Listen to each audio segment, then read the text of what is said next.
Smart skills learning hub में आपका स्वागत है। ये जो कंप्यूटर हम रोज इस्तेमाल करते हैं, कभी सोचा है कि आखिर ये काम कैसे करता है? आज हम इसी पहेली को सुलझाने वाले हैं। हम कंप्यूटर की दुनिया में एक बड़ा ही दिलचस्प सफर करेंगे, जहां हम इसकी हर छोटी बड़ी बात को बिल्कुल बेसिक से समझेंगे। तो तैयार हो जाइए, क्योंकि ये सफर काफी मजेदार होने वाला है। तो चलिए देखते हैं कि हमारे आज के सफर का रास्ता क्या है। हम शुरू करेंगे कंप्यूटर की बिल्कुल बुनियादी बातों से, और फिर धीरे धीरे इसकी गहराई में उतरेंगे।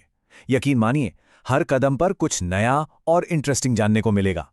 चलिए सबसे पहले उस सवाल का जवाब ढूंढते हैं जो हम सबके मन में आता है।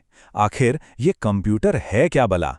इसे समझने के लिए हमें इसके दो सबसे अहम हिस्सों से मिलना होगा, जो मिलकर इसे एक कंप्यूटर बनाते हैं। असल में कंप्यूटर एक इलेक्ट्रॉनिक डिवाइस है, एक ऐसी मशीन जो हमारे दिए गए निर्देशों को समझती है, हमारी जानकारी को स्टोर करती है और हमारे लिए डेटा को प्रोसेस करती है। मतलब एक ऐसा हेल्पर जो हमारे काम को आसान बना देता है। इसे ऐसे समझिए, हार्डवेयर कंप्यूटर का शरीर है, वो हिस्से जिन्हें हम छू सकते हैं, जैसे कीबोर्ड, माउस, और सॉफ्टवेयर उसकी आत्मा है, यानी वो निर्देश जो उस शरीर को बताते हैं कि करना क्या है।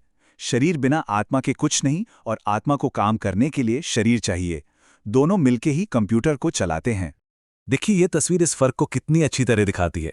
बाएं तरफ जो मदरबोर्ड है वो हार्डवेयर है, असली फिजिकल चीज, और दाईं ओर जो बॉक्स है उसके अंदर का प्रोग्राम वो सॉफ्टवेयर है, जो इस हार्डवेयर को बताता है कि उसे क्या करना है। अब हम अपने अगले पड़ाव पर चलते हैं। यहां हम देखेंगे कि कंप्यूटर कितने अलग अलग रूपों में आते हैं। कुछ इतने बड़े होते हैं कि पूरा कमरा भर जाए, और कुछ इतने छोटे कि हमारी मेज पर आराम से आ जाएं। एक तरफ हैं बड़े बड़े पावरफुल मेन फ्रेम कंप्यूटर्स। ये बहुत महंगे होते हैं और इन्हें बैंक या बड़ी कंपनियां इस्तेमाल करती हैं, जहां लाखों लोगों का डेटा एक साथ प्रोसेस होता है। और दूसरी तरफ हैं हमारे पर्सनल कंप्यूटर यानी पीसी, जिन्हें हम रोजमर्रा के कामों के लिए इस्तेमाल करते हैं। इनकी दुनिया कितनी अलग है ना। बाईं तरफ मेन फ्रेम की जबरदस्त पावर, और दाईं तरफ हमारा जाना पहचाना डेस्कटॉप पीसी। ये दिखाता है कि कंप्यूटर की दुनिया कितनी विविध है। तो ठीक है, पर हम कंप्यूटर से कैसे कह सकते हैं, बात कैसे करते हैं? यहीं पर आता है इनपुट और आउटपुट का कॉन्सेप्ट। चलिए समझते हैं कि हम कंप्यूटर से कैसे जुड़ते हैं। इनपुट का सीधा सा मतलब है, हम कंप्यूटर को बता रहे हैं कि उसे क्या करना है। ये बिल्कुल वैसा ही है जैसे हम किसी को कोई काम करने का निर्देश देते हैं। कीबोर्ड और माउस, ये हमारे सबसे आम इनपुट डिवाइस है।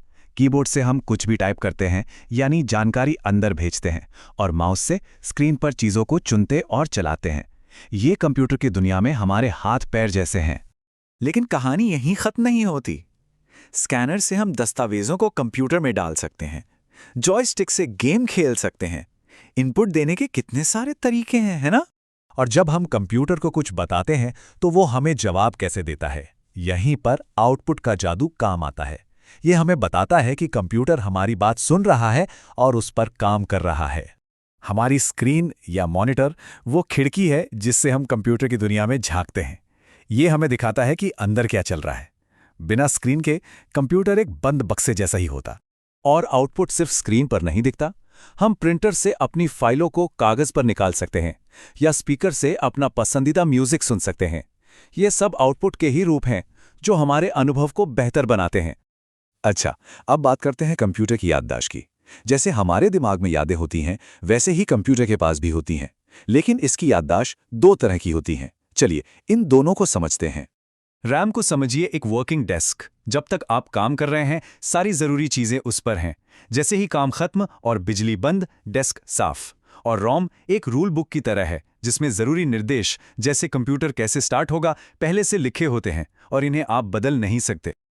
अब इस स्लाइड में जो बात सबसे दिलचस्प है वो ये है कि कैसे अलग अलग स्टोरेज ड्राइव्स की स्पीड और कैपेसिटी में जमीन आसमान का फर्क होता है। ये दिखाता है कि टेक्नोलॉजी कितनी तेजी से आगे बढ़ी है। और ये सारी स्टोरेज मापी कैसे जाती हैं?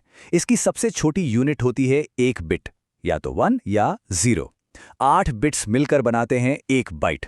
फिर 1024 बाइट से 1 किलोबाइट, और ये गिनती मेगाबाइट से होते हुए गीगाबाइट्स तक जाती है, जिसमें अरबों बाइट्स होते हैं। तो हमने कंप्यूटर के इनपुट आउटपुट की बात कर ली, उसकी मेमोरी के बारे में भी जान लिया। अब बारी है उसके सबसे जरूरी हिस्से की, यानी उसके दिमाग की। चलिए देखते हैं कि ये दिमाग कैसे काम करता है।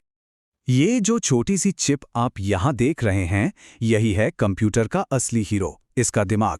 इसे कहते हैं सीपीयू, यानी सेंट्रल प्रोसेसिंग यूनिट। सारे बड़े-बड़े काम, सारी कैलकुलेशंस यही होती हैं। तो कुल मिलाकर एक कंप्यूटर की रफ्तार 3 चीज़ों पर निर्भर करती है। उसके दिमाग यानी सीपीयू की स्पीड, उसके काम करने की मेज़ यानी रैम कितनी बड़ी है, और वो अपनी पुरानी फाइलों को कितनी जल्दी ढूंढ सकता है। ये तीनों मिलकर ही उसे सुपर फास्ट बनाते हैं। ये सभी हिस्से, दिमाग, याददाश्त और इसके हाथ पैर, जब एक साथ मिलकर काम करते हैं तो एक ज़बरदस्त सिस्टम तैयार होता है। इन्हें समझना हमें ये सोचने पर मजबूर करता है कि हम आगे इनसे और क्या-क्या करा सकते हैं।